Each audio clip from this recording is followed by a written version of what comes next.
Leo, a man who grew up listening to his grandfather's fantastic stories, became an adult who lived a life devoid of any magic.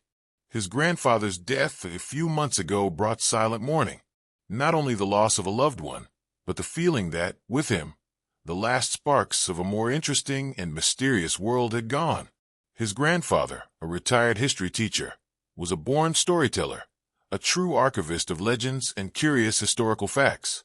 His narratives about forgotten battles, lost treasures, and ancient civilizations were Leo's escape, his flight to a universe where imagination had free rein.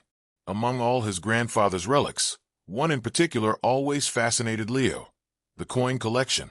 It was not a large or valuable collection in the traditional sense, but each coin came with a story, a tale that his grandfather used to invent or rescue from history. Tidying up his grandfather's house was a painful process, a kind of archaeology of memory. Leo felt like an intruder, rummaging through a past that no longer belonged to him. With each book, each piece of furniture, he found a piece of his grandfather and, at the same time, a fragment of himself, of the boy who lost himself in those stories. The coin box was the last object to be examined.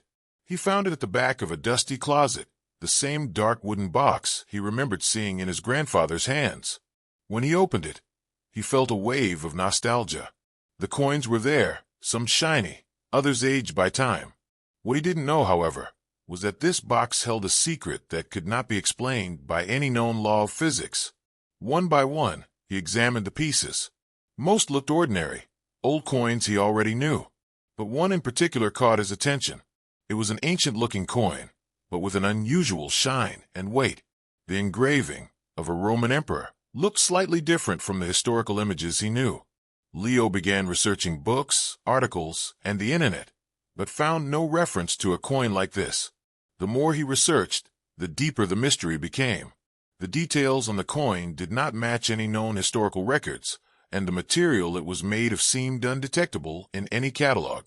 Leo was one step away from a discovery that would forever change his life and his view of reality. Routine, predictability. Everything he knew was about to be turned upside down by a simple coin. Hours of research turned into days. The enigma of the coin became an obsession, robbing Leo of sleep and filling every empty space in his mind.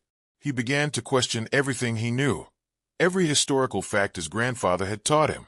Science and history, which had always been his anchors, now seemed fragile and incomplete. The routine that had once suffocated him was now his only security, his last link to a familiar world that seemed to disintegrate with each new discovery. His grandfather's intuition, which had seemed crazy, now made perfect sense to Leo. The way he talked about coins, as if they had a life of their own, as if they told stories that only he could hear. Leo remembered a conversation in which his grandfather, with a mysterious gleam in his eyes, said that history was not something fixed, but rather a vast river with many paths. At the time, Leo thought it was just a poetic metaphor, one of his grandfather's many fantasies. Now he wondered if his grandfather knew something, if he was not just a history teacher but a keeper of secrets. The enigma of the coin, the mysterious shine, the unusual weight, everything seemed to fit his grandfather's words. Leo decided to take the coin to an expert, a friend of his grandfather's, a numismatist, as coin collectors are called. He wanted a scientific answer, something that could confirm or disprove his suspicions. The expert, an elderly and serious man, examined the coin carefully. He used magnifying glasses, precision scales, everything science could offer. The more he examined it, the more confused he became.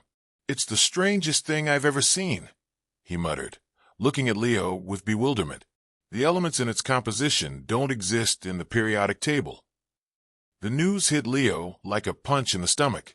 The multiverse theory, which had previously been just science fiction, became the only possible explanation. Now Leo had no more doubts.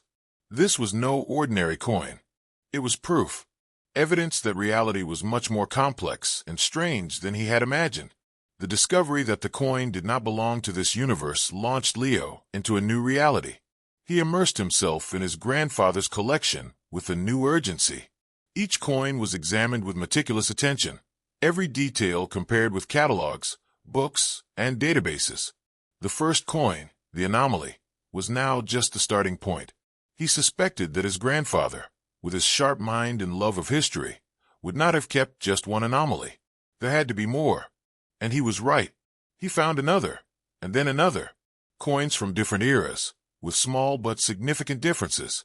The engraving of a medieval king with a differently shaped crown. The Greek goddess on an ancient coin with a symbol that did not belong to any known mythology. Leo felt like an archaeologist of the multiverse, unearthing artifacts from worlds that never existed, or rather, that existed elsewhere. The discoveries became a race against time, a relentless search for more answers. He cataloged the coins, creating a map of parallel realities. The Roman coin with the emperor with fine features was reality A. The medieval coin with the different crown was reality B. He began to realize that each coin was a piece of a puzzle, a fragment of a different universe. And the big question, the one that haunted him day and night, was why would his grandfather, a history teacher, have collected these objects? Did he know what they were? Had he traveled to these places? And if so, how? Leo's routine fell apart completely.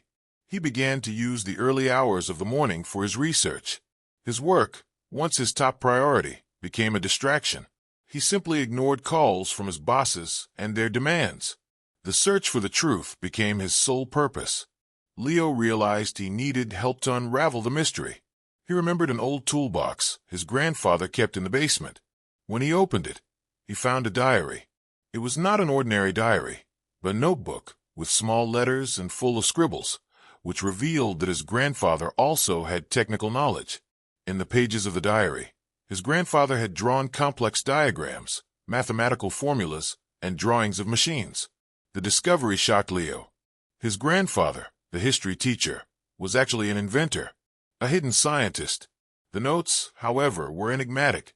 They were references to energy fields, folds in space-time, and a time-travel device.